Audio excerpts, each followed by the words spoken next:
इन 60-65 साल के uncle aunty का झगड़ा ही खत्म नहीं होता। उनको इतना झगड़ते देखकर एक बार के लिए मैंने सोचा कि अंकल और आंटी से बात करूं। क्यों लड़ते हैं हर वक्त? आखिर बात क्या है? फिर सोचा, मुझे क्या, मैं तो यहाँ 2 दिन के लिए ही आया हूँ। मगर थोड़ी देर बाद आंटी की जोर जोर से बड़बड़ाने की आवाज़ें आईं, तो मुझसे रहा नहीं गया। ग्राउंड फ्लोर पर गया मैं तो देखा अंकल हाथ में वाइपर और पोछा लिए खड़े थे। मुझे देखकर मुस्कुराए और फिर फर्श की सफाई में लग गए। अंदर किचन से आंटी के बड़बड़ाने की आवाज़ें अब भी आ रही थीं।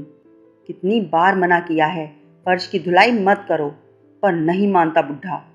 आंटी को ऐसे बड़बड़ाते सुनकर मैंने अंकल से पूछा, क्यों करते हैं आप फर्श की धुलाई जब आंटी मना करती हैं तो? अंकल बोले, बेटा, फर्श धोने का शौक मुझे नहीं, इसे है। मैं तो इसलिए करता हूँ ताकि इसे ना करना पड़े। ये सुबह उठकर ही फर्श धोने लगेगी, इसीलिए इसके उठने से पहले ही मैं धो देता हूँ। क्या? मुझे बड़ा आश्चर्य हुआ। अंदर जाकर देखा आंटी किचन में अभी भी बड़बड़ा रही थी।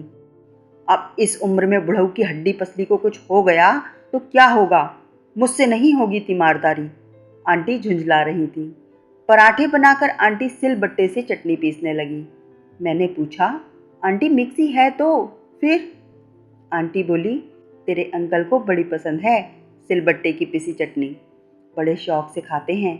दिखाते यही हैं कि उन्हें पसंद नहीं। उधर अंकल भी नहा धोकर फ्री हो गए थे। उनकी आवाज़ मेरे कानों में पड़ी, बेटा, इस बुढ़िया से पूछ रोज़ाना मेरे सैंडल कहाँ छिपा देती है। मैं ढूंढता रहता हूँ और इसको बड़ा मज़ा आता है मुझे ऐसे देखकर।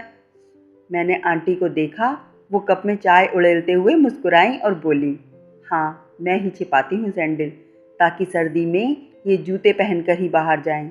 देखा नहीं कैसे उंगलियां सूज जाती हैं इनकी। हम तीनों साथ में नाश्ता करने लगे।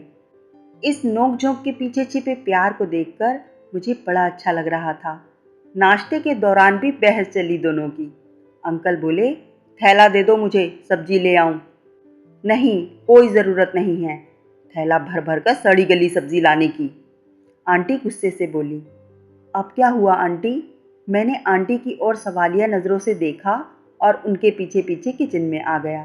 तब आंटी ने कहा, 2 कदम चलने में ही सांस फूल जाती है इनकी, थैला भरकर सब्जी लाने की जान है क्या इनमें? मैंने बहादुर से कह दिया है, वह भेज देगा सब्जी वाले को। मॉर्निंग वॉक का शौक चल रहा है बुढ़ऊ को। तू पूछ उनसे, क्यों नहीं ले जाते मुझे भी साथ में? चुपके से चोरों की तरह क्यों निकल जाते हैं? आंटी ने जोर से मुझसे कहा। मुझे मज़ा आता है इसीलिए जाता हूँ अकेले, अंकल ने भी जोर से जवाब दिया। अब मैं ड्राइंग रूम में था। अंकल धीरे से बोले, रात में नींद नहीं आती तेरी आंटी को, सुबह ही आंख लगती है, कैसी जगा दूँ चैन की गहरी नींद से इसे? इसीलिए चला जाता हूँ गेट बाहर से बंद करके। इस नोक झोंक पर मुस्कुराता हुआ मैं वापस फर्स्ट फ्लोर पर आ गया। कुछ देर बाद बालकनी से देखा अंकल आंटी के पीछे दौड़ रहे हैं। अरे कहाँ भागी जा रही हो मेरे स्कूटर की चाबी लेकर? इधर दो चाबी। हाँ, नज़र आता नहीं पर स्कूटर चलाएंगे, कोई ज़रूरत नहीं, ओला कैब कर लेंगे हम। आंटी चिल्ला रही थी। ओला कैब वाला किडनैप कर लेगा तुझे बुढ़िया। हाँ कर ले, तुम्हें तो सुकून हो जाएगा।